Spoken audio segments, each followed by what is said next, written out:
Hey guys, it's Pokemonster here, and in today's video I just wanted to do a very quick discussion about one of the most important skills that you need to have for successful Pokemon investing. So just a quick announcement before I do that, the giveaway winner for the Pokemon 151 booster box has been announced as DSRX. However, I haven't heard from this person, so if you're watching this, please do get in touch with me this coming week, otherwise I will redraw the giveaway winner. But on the topic of 151, this leads me nicely into the topic of today's video. The most important skill that I think you need to have for successful Pokemon investing is the ability to adapt to changing market circumstances. Now, I'm going to be talking about one example only in this video, but if you do know of other examples, or if you think of other examples, please do comment down below and let's all have a discussion over it. So today I'm going to be talking about Pokemon 151 English and two products in particular. So the first product that I'm going to be talking about is the Pokemon 151 booster bundle. Now the booster bundle is a relatively new type of product where you get 6 packs of a certain set in this little box, so it's really good for saving space, and you also get 6 packs for retail price. I know that there's already Lost Origin booster bundles. I don't know if there are some even before that. But the cool thing about 151 is that they didn't change the price of the booster bundle on the Pokemon Center compared to a normal set. So really the thing that was beautiful about this little product is you get 6 special set packs of a very popular set for the same price as 6 packs of another set. So you could get these in the UK from the Pokemon Center, and I'm sure in the US I think it's $26.94 in the US. So all in all, a great product, really compact and cheap price. And then we're going to talk about the second product. The second product being this Pokemon 151 UPC. So you can probably barely see me after I'm showing this, but it is a really nice product. But in my opinion, this product was a little bit like maligned. It wasn't really liked by the community when it came out. And I think part of that is because of maybe the legacy of the Charizard UPC that people didn't think was really hype. It was just, 16 booster packs of Sword and Shield. So I think the market took a similar attitude to this product when it came out as well.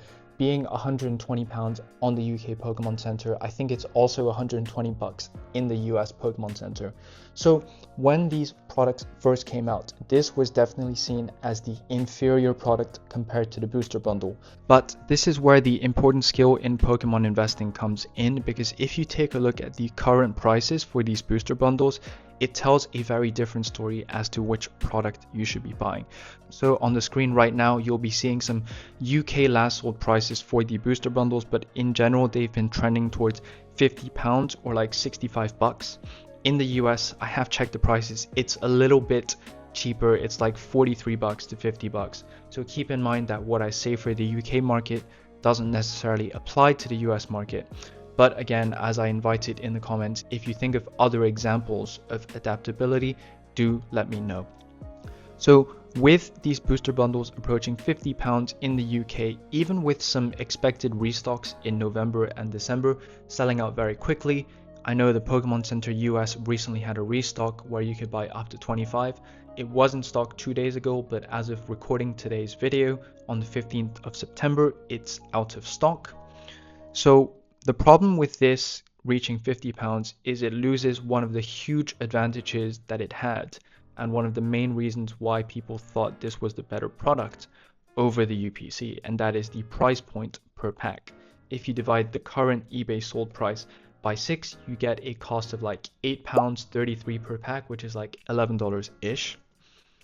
And considering that the booster bundle only had 2 main advantages, one being the price and 2 being more compact, I wouldn't pay £50 for this just for the privilege of it taking less space than a UPC. Compare that situation of the booster bundle with the UPC now. For my US viewers, the Pokemon 151 UPC remains available on the Pokemon Center UK. It might be because they've limited it to 1 per person, but it's £120 on the Pokemon Center UK. The important thing to note is that the Squirtle Pokemon Center promo still comes with these 151 UPC purchases at the time. So if I'm buying this product for £120, I can immediately subtract up to £30 for the Squirtle promo, which brings the price right down to £90. But that's not all, right? Because the UPC comes with, because the UPC comes with even more things. It's got those 3 incredible promos, the Mewtwo Illustration Rare, the Mew SAR, and the Metal Gold Mew, which on their own go for probably about £15, let's say, plus all the playmat and other materials. So let's take a conservative estimate and say the promos and all the other contents outside of the packs are worth £20. So from a £120 purchase, I've gotten the pack price down to £90, and when I take away the £20 for the other contents, I've got the pack price down to £70. How many packs are there in a 151 UPC? 16. So dividing 70 by 16 gives you a per pack price of £4.6 per pack, which is almost half of what a pack would cost from a booster bundle. To get 16 packs worth of 151 in booster bundles, you would need 2 2/3 of these products. So multiply that by 50, and what cost do you get?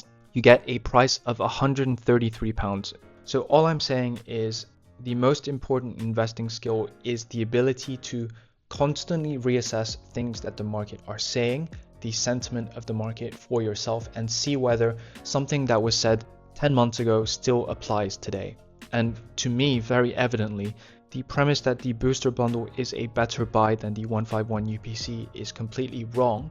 In the UK, where you can buy the UPC from the Pokemon Center with a Squirtle promo, with all the contents, that leads to a very, very cheap per pack price.